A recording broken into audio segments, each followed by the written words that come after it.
ऊंचे आसन पर विराजमान किया अगस्त्य मुनि ने भगवान शंकर सती को और उनका पूजन करने लगे, उनको प्रणाम करने लगे।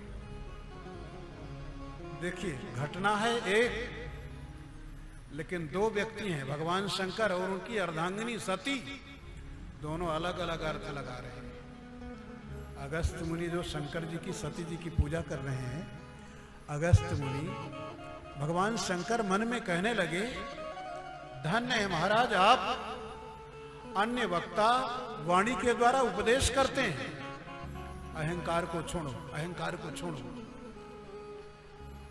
नियम तो यह है श्रोता वक्ता की पूजा करते हैं, लेकिन आप जो वक्ता हैं आप स्वयं हम श्रोताओं की पूजा करने लगे। इसका मतलब आप कितने सरल हैं, कितने नम्र हैं, कितने अहंकार शून्य हैं। लेकिन बगल में बैठी हैं सती जी, सती जी ने दूसरा अर्थ लगाया। सती जी सोचने लगी भगवान शंकर को न जाने क्या हुआ, किसके पास मुझे राम कथा सुनाने के लिए लेकर के आए। जो हमारी स्वयं पूजा कर रहा है वो हमको राम कथा क्या सुनाएगा, हमें स्वयं प्रणाम कर रहा है वो हमको राम कथा क्या सुनाएगा। सती जी का सिद्धांत है जो प्रणाम करता है वो छोटा होता है और जो प्रणाम करवाता है वो बड़ा होता है। लेकिन ये यथार्थ नहीं है भाई, जो प्रणाम करता है वो श्रेष्ठ होता है, जो प्रणाम करवाता है वो छोटा होता है। यथार्थ दृष्टि से देखें तो जो प्रणाम कर रहा है किसी को, इसका मतलब वो प्रणाम तभी करता है जब उसमें अहंकार नहीं है, सरलता है, नम्रता है, तभी तो किसी के सामने झुक रहा है। और जो प्रणाम करवा रहा है इसका मतलब वो अपने को बड़ा मान रहा है, उसमें अहंकार है, तभी तो प्रणाम करवा रहा है। सती जी ने कहा शंकर जी को न जाने क्या हुआ, ऐसे के पास मुझे लेकर के आए हैं, ये हमें राम कथा क्या सुनाएंगे, ये हमारी पूजा कर रहे हैं और हमको प्रणाम कर रहे हैं। दृश्य परिवर्तित हुआ। भगवान शंकर ने अगस्त्य मुनि को व्यासासन पर विराजमान किया, सती जी के साथ भगवान शंकर नीचे बैठे, अगस्त्य मुनि राम कथा सुनाने लगे। राम कथा सुनाते सुनाते राम कथा का जब विश्राम हुआ, गोस्वामी जी से पूछा गया, जब आए थे कथा सुनने के लिए तो आपने कहा कि दो हैं, भगवान शंकर और सती हैं, संग सती, लेकिन अब बताइए कथा विश्राम को प्राप्त हुई, कथा विश्राम को प्राप्त हुई, तो ये बताइए आए दो और कथा किसने सुना। तो गोस्वामी जी की जो है रचना देखिए, उन्होंने बहुत सुंदर बात कही, राम कथा, राम कथा मुनिवर बखानी और सुनी महेश परम सुख मानी, सुनी महेश परम सुख मानी। आए थे तो दो का वर्णन किया और जब सुनने की बात कही तो बोले सुनी महेश, भगवान शंकर ने कथा सुनी, सती जी का नाम नहीं।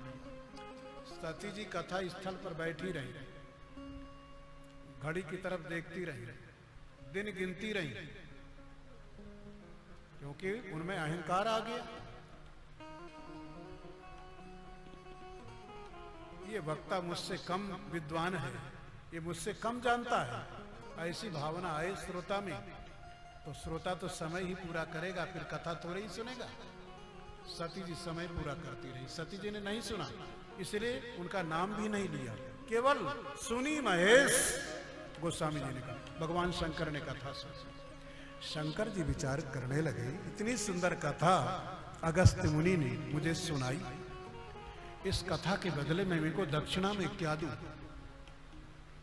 तो अगस्त्य मुनि ने सोचा मैं अपनी तरफ से कोई दक्षिणा न दे करके अगस्त मुनि से ही पूछे लेता हूं। शंकर जी ने कहा, महाराज आपने बहुत सुंदर राम कथा सुनाई, बहुत आनंद आया, कृपा करके बताइए दक्षिणा के रूप में आपको मैं क्या समर्पित करूं। अगस्त मुनि कहने लगे, भगवान मेरा निवेदन है, दक्षिणा के रूप में आप मेरे सामने भगवान की भक्ति का रहस्य मुझे बताइए। भगवान शंकर अगस्त मुनि के आश्रम पर रह करके भगवान की भक्ति का वर्णन करने लगे, भक्ति का रहस्य बतलाने लगे। कुछ दिन व्यतीत हुए, अगस्त मुनि से विदा ले करके भगवान शंकर वहां से प्रस्थान कर गए, कैलाश शिखर की ओर चल पड़े। अब गोस्वामी जी से पूछा गया, शंकर जी जा रहे हैं, लेकिन ये तो बताइए शंकर जी के साथ में कौन जा रहा है? सती जा रही है? कहने लगे नहीं, अब सती नहीं जा रही है। जगत जननी है? कहने लगे नहीं, अब जगत जननी भी नहीं है। भवानी है? कहने लगे नहीं, अब भवानी भी नहीं है। तो कौन है? तो देखिए सती जी का नाम बदल दिया, नाम बदल दिया। पहले नाम रखे जाते थे तो ऐसे नहीं रख दिए जाते थे, जैसा जो होता था वैसे नाम उसके पड़ते थे। सती जी का नाम बदल दिया। मुनिसन विदा मांगी त्रिपुरारी, मुनिसन विदा मांगी त्रिपुरारी, चले भवन संग दक्ष कुमारी, चले भवन संग दक्ष कुमारी।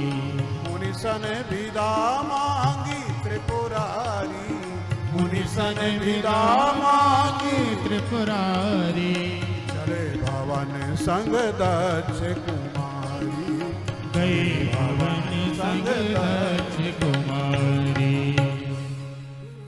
शंकर जी के साथ में कौन जा रहा है? बोले चले भवन संग दक्ष कुमारी। ये सती नहीं रही, भवानी नहीं रही, जगत जननी नहीं रही, दक्ष कुमारी यानी बुद्धिमान बाप की बुद्धिमान बेटी जा रही है। दक्ष की बेटी है सती। दक्ष का नाम, इनके पिता का नाम दक्ष क्यों पड़ा? दक्ष बड़े बुद्धिमान थे। आजकल के समय में भी आप किसी की बुद्धि पर प्रसन्न होते हैं तो आप कह देते हैं, अरे भाई आप तो बड़े दक्ष हैं। दक्ष का मतलब बहुत बुद्धिमान। गोस्वामी जी व्यंग्य करते हैं, बुद्धिमान बाप की बुद्धिमान बेटी शंकर जी के साथ में जा रही है। बुद्धि करती है तर्क, बुद्धि तर्क करती है। बुद्धि अच्छी वस्तु है, लेकिन कहीं तक उसका सदुपयोग होना चाहिए, बुद्धि का अतिरेक नहीं होना चाहिए। बुद्धि तर्क करती है, तर्क का उल्टा कर दें हो जाता है कर्त। संस्कृत में कर्त बोलते हैं कैंची को। बुद्धिमान व्यक्ति के सामने आप ऊंची से ऊंची बात कहें, वो तर्क की कैंची चला करके सब काट पीट करके अलग कर देता है। वो तर्क का प्रयोग करता है, बुद्धि का प्रयोग करता है। गोस्वामी जी व्यंग्य करते हैं, चली भवन संग दक्ष कुमारी। ऐसी बुद्धि किस काम की कि भगवान की कथा से वंचित कर दे।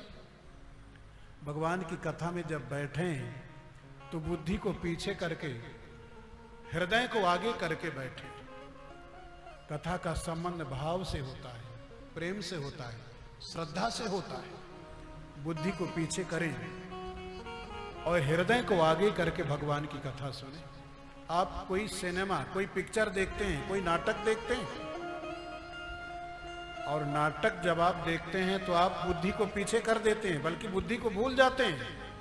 आप हृदय से उस नाटक को देखा करते हैं।